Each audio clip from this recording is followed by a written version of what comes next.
जंगल में 2-4 दिनों से लगातार बारिश हो रही थी। सारे पक्षी अपने अपने घोंसले में बैठकर बारिश का मजा ले रहे थे। जिन पक्षियों के घोंसले पक्के थे उनके लिए तो बारिश बहुत अच्छी थी, लेकिन जिनके घोंसले कमजोर और बिना छत वाले थे, बारिश उनके लिए जरा भी अच्छी नहीं थी। बहुत जोर से बारिश पड़ती जा रही थी। देखते ही देखते बारिश का पानी जंगल में जमा हो गया। जैसे जैसे बारिश तेज होती गई, बारिश का पानी पक्षियों के घोंसले तक पहुंचता गया। अरे बाप रे बाप, बारिश का पानी मेरे घोंसले में आ गया। मुझे जल्दी से बाहर निकलना होगा, और मैं अपने अंडे के साथ यहाँ से कैसे बाहर निकलूंगी? तभी वहाँ पर कालू कौवा आ जाता है। अरे कालू भाई, इतनी तेज बारिश में तुम यहाँ कैसे? अरे टुनटुनी, क्या तुम्हें पता नहीं? अभी थोड़ी ही देर में जंगल में बहुत बड़ा तूफान आने वाला है। उसमें हम सब पक्षियों का घोंसला टूट जाएगा। चलो यहाँ से, हम सभी को यहाँ से किसी सुरक्षित जगह पर जाना होगा। जब तक ये बारिश चलेगी हम सब वहीं रहेंगे। मगर कालू भैया, मैं संडे को छोड़कर कैसे आ सकती हूँ? टुनटुनी, अगर तुम अभी यहाँ से बाहर नहीं आई तो तुम इस तूफान में फंस जाओगी। तुम एक काम करो, यह अंडा अपने साथ लेकर ही चलो। थोड़ी ही देर में टुनटुनी के घोंसले में पानी जमा होने लगा। अरे बाप रे, अब तो हमें निकलना ही पड़ेगा। टुनटुनी अपने अंडों को अपने पंजे में पकड़कर घोंसले से बाहर आ जाती है। जैसे ही वो दोनों बाहर आई, घोंसला बाढ़ के पानी में बह गया। अरे बाप रे, अच्छा हुआ हम समय पर बाहर आ गए, वरना हम सब इस घोंसले के साथ साथ डूब ही जाते। तभी टुनटुनी चिड़िया के पंजे से अंडा फिसल जाता है और बाढ़ के पानी में गिर जाता है। जैसे ही कालू ने देखा कि टुनटुनी का अंडा पानी में बह रहा है, कालू से पकड़ने के लिए बाढ़ के पानी में कूद जाता है। कालू ने अंडे को पानी से बाहर निकालने की बहुत कोशिश की, लेकिन पानी का बहाव तेज होने के कारण वो सफल ना हो सका और देखते ही देखते अंडा बहुत दूर चला गया। कालू कौवा टुनटुनी के पास वापस आया। मुझे माफ कर दो टुनटुनी बहन, मैं तुम्हारे अंडे को नहीं बचा पाया। जब तक बारिश चलती रही, सारे पक्षी जंगल के बाहर वाली गुफा में रहने लगे। कुछ देर बाद बारिश कम हो गई। जंगल में भी बाढ़ का पानी धीरे धीरे उतरने लगा। फिर सब पक्षी दूसरे जंगलों से खाना ढूंढने जाने लगे, पर उन सबको खाना नहीं मिलता। फिर वो सब उदास होकर एक आम के पेड़ के नीचे बैठ जाते हैं। पक्षियों, बारिश का कहर तो खत्म हुआ, लेकिन अभी भी हमारी मुश्किलें कम नहीं हुई है। उस भयंकर बारिश की वजह से हमारे घरों जमा हुआ भोजन सब खत्म हो गया। कितने दिन हो गए हम सब पक्षियों ने खाना नहीं खाया। इस तरह भूखे रहने से तो हमारी मौत हो जाएगी। हाँ टुनटुनी बेटा, तुम बिल्कुल सही कहती हो, लेकिन हम सब क्या करें? हमें कुछ समझ में नहीं आ रहा। टुनटुनी, सब पेड़ बंजर हो गए हैं। किसी भी पेड़ पर कुछ भी खाने के लिए नहीं है। दूसरे जंगलों में जाकर देख लिया, मगर वहाँ भी हमें कुछ नहीं मिला। कालू भैया, आप सब परेशान मत होइए। ऊपर वाले ने चाहा तो सब अच्छा होगा। इस तरह हिम्मत हारने से कुछ भी नहीं होगा। आप लोग मुझे देखिए, इस बारिश ने तो मुझसे मेरा बच्चा छीन लिया, फिर भी मैं अपनी हिम्मत नहीं हारी। इस तरह वो सब पक्षी बहुत दुखी थे। तभी वो आम का पेड़ बोलता है, पक्षियों, तुम सब घबराओ मत, तुम सबकी परेशानी दूर हो जाएगी। हिम्मत से काम लो। सुनो टुनटुनी, मेरे ऊपर एक आम बचा है, तुम उसे तोड़कर लाओ। फिर टुनटुनी चिड़िया आम के पेड़ की बात मानकर वो एक आम तोड़कर नीचे ले आती है। लीजिए पेड़ भैया, मैं आम तोड़कर ले आई हूँ। बताइए अब इसका क्या करना है, क्योंकि इस आम को खाने से हम पक्षियों का पेट तो नहीं भरने वाला। टुनटुनी चिड़िया, ये कोई मामूली आम नहीं है, बल्कि जादुई आम है। ये आम मुझे एक परी ने वरदान के तौर पर दिया था और कहा था मैं इसका इस्तेमाल सिर्फ एक बार ही कर सकता हूँ। इसलिए आज मैं इस आम का इस्तेमाल तुम सबकी परेशानी को दूर करने के लिए करूँगा। सुनो टुनटुनी चिड़िया, इस आम को पकड़कर तुम जिस भी चीज का घर सोचोगी वो बनकर तैयार हो जाएगा। फिर टुनटुनी चिड़िया उस आम को पकड़कर अपने मन में एक विशाल आम के घर के बारे में सोचती है। तभी कुछ मिनटों में वहाँ एक विशाल आम का घर बनकर तैयार हो जाता है, जिसे देखकर सब पक्षी दंग रह जाते हैं। शाबाश टुनटुनी चिड़िया, तुमने अपनी अकल और सूझबूझ का सही तरीके से इस्तेमाल किया है। ये विशाल आम का घर तुम सब पक्षियों के लिए काफी है, और तुम जानती हो इस आम के घर के अंदर तुम्हारे जरूरत की हर चीज मौजूद होगी, और तुम सब पक्षियों के लिए भरपेट खाना भी होगा। और ये विशाल आम का घर तुम्हें बारिश और बाढ़ जैसी विपदा से बचाएगा। ये सुनकर सब पक्षी उस आम के पेड़ का धन्यवाद करते हैं। शुक्रिया पेड़ भैया, आपने हम सबकी इतनी बड़ी परेशानी दूर कर दी। आप नहीं जानते, अगर आज आप हमारी मदद नहीं करते तो हम सब अपनी जान से हाथ धो बैठते। ये कहकर वो सब पक्षी उस विशाल आम के घर के अंदर चले जाते हैं। अरे वाह टुनटुनी, ये आम का घर कितना सुंदर है, और यहाँ देखो कितने सारे आम खाने के लिए रखे हैं। मुझे तो अपनी आंखों पर विश्वास ही नहीं हो रहा है। फिर वो सब पक्षी आम के घर में रहने लगते हैं। ऐसे ही काफी दिन गुजर जाते हैं। तभी बाहर से सुंदरी कौवे के चिल्लाने की आवाज आती है। फिर सब पक्षी आम के घर से बाहर आते हैं।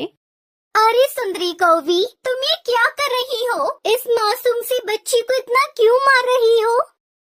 टुनटुनी बहन, आप नहीं जानती, ये दूसरे जंगल से आई हुई चिड़िया की बच्ची मेरे घर में खाने की चोरी कर रही थी। वो तो मैंने इसे रंगे हाथों पकड़ लिया। आंटी, मुझे बहुत भूख लगी थी, इसलिए मैंने इनके घर पर थोड़ा खाना चुरा लिया। तभी एक बूढ़ा कबूतर वहाँ आता है। अरे बेटा, तू यहाँ क्या कर रही है? मैं तुझे कब से ढूंढ रहा हूँ। तभी कालू कौवे की नजर उस बच्ची पर पड़ती है। वो उस बूढ़े कबूतर से कहता है, कबूतर काता, ये चिड़िया आपको कहाँ मिली? क्योंकि ये आपकी बच्ची नहीं है। हाँ बेटा, ये मेरी बच्ची नहीं है, ये मुझे नदी किनारे मिली थी। बाढ़ की वजह से वहाँ पहुँच गई होगी, तब से मैं इसे पाल रहा हूँ। ये सुनकर टुनटुनी चिड़िया हैरान हो जाती है। उसे समझ आ जाता है कि ये उसी की घूमी हुई बच्ची है। कालू भैया, मुझे लगता है ये मेरी बच्ची है जो बारिश में बहकर मुझसे दूर हो गई थी। आज ऊपर वाले ने इसे मुझसे मिलवा दिया। मैं बहुत खुश हूँ आज। मेरे पास आओ बेटा। फिर टुनटुनी चिड़िया सुनहरी चिड़िया को गले लगा लेती है और अपनी बेटी के साथ वो शाम के घर में खुशी खुशी रहने लगती है। जंगल में सभी पक्षी बहुत हंसी खुशी रह रहे थे। वो खूब हल्ला गुल्ला करते और इकट्ठे घूमने जाते थे। उनमें सुंदरी उसका पति कालू कौवा भी था। सुंदरी कौवी का पति बहुत ही चालाक और शातिर होने के साथ साथ वो सभी पक्षियों को तंग भी बहुत करता था। मगर सुंदरी कौवी उसने किसी को कभी तंग नहीं किया, मगर कभी कभी वो दूसरे पक्षियों की सहायता कर दिया करती थी। उनके पड़ोस में चिड़िया का भी परिवार रहता था, जिसमें बंटी उसकी पत्नी लाडो रहते थे। बंटी कबूतर बहुत ही मासूम था। वो हर किसी की सहायता करके खुश रहता था। एक दिन वो सब अपने घोंसलों में बैठे होते हैं। तभी कहीं से एक चिड़िया उड़कर आती है और इधर उधर उड़ना शुरू कर देती है। कौवा और कबूतर देखते रहते हैं कि चिड़िया को पता नहीं क्या हो गया है, लेकिन एक बात तो वो समझ जाते हैं कि वो चिड़िया इस जंगल की नहीं है, बल्कि किसी और जंगल से आई है। जब काफी समय के बाद चिड़िया वहीं उड़ रही होती है तो उनको बहुत गुस्सा आता है। चिड़िया दीदी, क्या हुआ? क्या तुम्हारा कुछ खो गया है? तुम इस जंगल की नहीं लग रही हो। हमें बताओ, अगर कोई मदद चाहिए तो हम आपकी मदद कर देंगे। कौवे भाई, मैं इस जंगल में नई आई हूँ। हमारे पुराने जंगल में बारिशें न होने की वजह से सब कुछ सूख गया है। अब उस जंगल में खाने के लिए कुछ भी नहीं रहा, इसलिए मैं भोजन की तलाश में इधर उधर देख रही थी तो मुझे आपका जंगल नजर आया, तो मैं यहाँ पर चली आई। अब मैं देख रही हूँ कि मैं किस पेड़ पर अपना घोंसला बनाऊं, पर मुझे समझ में नहीं आ रहा है कि कहाँ पे घोंसला ठीक रहेगा। और वैसे मेरा नाम टुनटुनी है। अरे टुनटुनी, आप फिक्र क्यों करती हैं? हमारे साथ वाला पेड़ है ना, आप चाहे तो उस पे अपना घोंसला बनाकर रह सकती हो। वो काफी दिनों से खाली पड़ा है और हमारे पास भी है। हम सब मिलके रहेंगे और एंजॉय करेंगे। टुनटुनी चिड़िया उनके साथ वाले पेड़ पर घोंसला बना लेती है। टुनटुनी, बंटी और कालू उनमें दोस्ती हो जाती है और वो अपने घोंसले में अंडे देती है, जिसके बाद उनमें से प्यारे प्यारे बच्चे निकल आते हैं। वो सब मिलकर अनाज ढूंढने जाते और काफी सारा भोजन घर लेकर आते हैं। ऐसे ही दिन गुजर रहे होते हैं कि देखते ही देखते बाहर के दिन खत्म होने लगते हैं। हर तरफ सूखे का मौसम शुरू हो जाता है। कुछ दिन तो जमा किया हुआ भोजन उनके काम आता है, लेकिन वो भी खत्म होने लग जाता है। कबूतर, कौवा, टुनटुनी बहुत ज्यादा परेशान हो जाते हैं। कालू उड़कर बंटी के पास जाता है। बंटी देखो, अब हम क्या करेंगे? दूसरे जंगल में भी आजकल खाने को कुछ नहीं मिलता। रोज दूर दूर तक उड़ के जाता हूँ, लेकिन मजाल है कि खाने को कुछ मिल जाए। मेरी पत्नी भी खाना ढूंढने गई थी, मगर उसे भी कुछ नजर नहीं आया। हाँ, तुम ठीक कह रहे हो। कल मैं भी अपनी पत्नी के साथ मायके गया था, वहाँ भी सूखे का मौसम आया हुआ है। मेरे ख्याल में हमें टुनटुनी से पूछना चाहिए, शायद उसको किसी जंगल का पता हो जहाँ भोजन मिल सके। वो तो दूसरे जंगल से आई है, उसे दूसरे जंगल के बारे में जरूर जानकारी होगी। अरे नाम मत लो उस मनहूस का, मुझे तो लगता है वही मनहूस है। पहले अपने जंगल में सूखा करवा के आ गई और अब यहाँ जब से हमारे साथ आई है भोजन खत्म होता रहा है। मुझे तो लगता है ये वहाँ से खुद नहीं आई, इसको वहाँ के पक्षियों ने निकाल दिया होगा। मनहूस कहीं की। बंटी बहुत ही सीधा सादा होता है। वो फौरन कालू की बातों में आ जाता है। हाँ, तुम सही कह रहे हो, मुझे भी यही लगता है, वरना हम इतने सालों से यहाँ रह रहे हैं। मजाल है कभी सूखे का मौसम आया हो। और जब से ये चिड़िया आई है कुछ दिनों के बाद बारिशें होना बंद हो गई, अब भोजन खत्म हो गया है। मेरे ख्याल से तुम ठीक कह रहे हो, टुनटुनी ही मनहूस है। मेरे ख्याल से हमें टुनटुनी को यहाँ से निकाल देना चाहिए। जब यहाँ से जाएगी तो सूखे का मौसम खत्म हो जाएगा, वरना हम सब भूखे मर जाएंगे। ये कहकर वो उड़कर टुनटुनी चिड़िया के पास जाते हैं और उसे जंगल छोड़ने को कहते हैं। टुनटुनी चिड़िया बहुत मिन्नत करती है कि वो अपने छोटे छोटे बच्चों के साथ भला कहाँ जाएगी, लेकिन वो दोनों उसकी एक भी नहीं सुनते और उसका घोंसला तोड़ देते हैं। दिन यूं ही गुजर जाते हैं। एक दिन जंगल में एक खतरनाक महामारी फैल जाती है, जिसके कारण जंगल के सभी जीव और पक्षी मरना शुरू हो जाते हैं। कौवा और कबूतर अपने अपने परिवार को लेकर बहुत चिंतित होते हैं। कालू भाई, अगर हम इसी तरह जंगल में रहे तो हम भी इस बीमारी से मर जाएंगे। मुझे तो लगता है हमें किसी और जंगल की तलाश करनी होगी जहाँ भोजन भी हो और बीमारी भी ना हो। हाँ बंटी, तुम ठीक कह रहे हो, हमें आज ही निकलना होगा ताकि रात से पहले पहले हम किसी और जंगल में पहुँच सके।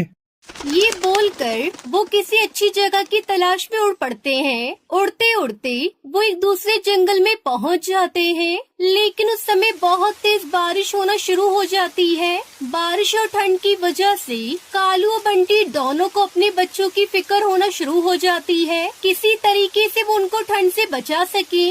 उन्हें पास ही में घर नजर आता है। वो फौरन उसके पास जाते हैं और आवाज देते हैं, अंदर कोई है तो प्लीज हमारी मदद कर दो। हम दूसरे जंगल से आए हैं, बारिश में बुरी तरह से भीग चुके हैं। हमारे साथ छोटे छोटे बच्चे हैं, हमें पनाह चाहिए। लेकिन ये सब देखकर हैरान रह जाते हैं कि वो घर टुनटुनी चिड़िया का है। कालू और बंटी एक दूसरे की तरफ देखते हैं। वो बहुत ही शर्मिंदा होते हैं। टुनटुनी उन दोनों को देखकर समझ जाती है कि वो दोनों क्यों आए हैं। अरे भाई कालू बंटी, तुम अरे आ जाओ, ये अपना ही घर है। कालू और बंटी का परिवार टुनटुनी के घर के अंदर आ जाते हैं। वो उनको खाने के लिए चीजें देती है। टुनटुनी दीदी, हमें माफ कर दें, हमने तुम्हारे साथ बहुत बुरा किया। भला सूखा आने में तुम्हारा क्या कसूर था? अब हमें अपने किए का एहसास हो गया है, आप प्लीज हमें माफ कर दें। अरे कोई बात नहीं कालू बंटी, तुम लोगों को अपनी गलती का एहसास हो गया, यही बड़ी बात है। वैसे भी अगर तुम दोनों मुझे ना निकालते तो मैं भला कहाँ इस अच्छे से जंगल में कैसे आ पाती और आराम से कैसे रहती। मुझे तो तुम लोगों का शुक्रिया अदा करना चाहिए। सब लोग टुनटुनी चिड़िया का शुक्रिया अदा करते हैं कि उसने उनको रहने के लिए घर और खाने के लिए भोजन दिया। तो दोस्तों, हम इस कहानी से सबक मिलता है कि कोई भी पक्षी या कोई भी चीज या कोई भी इंसान मनुष्य नहीं होता, इसलिए किसी को मनुष्य नहीं कहना चाहिए, बल्कि मुश्किल समय में एक दूसरे के काम आना चाहिए और हमेशा मिलजुल कर रहना चाहिए। ऐसी ही कहानियाँ देखने के लिए हमारे चैनल को सब्सक्राइब करें और लाल बटन प्रेस करना ना भूलें।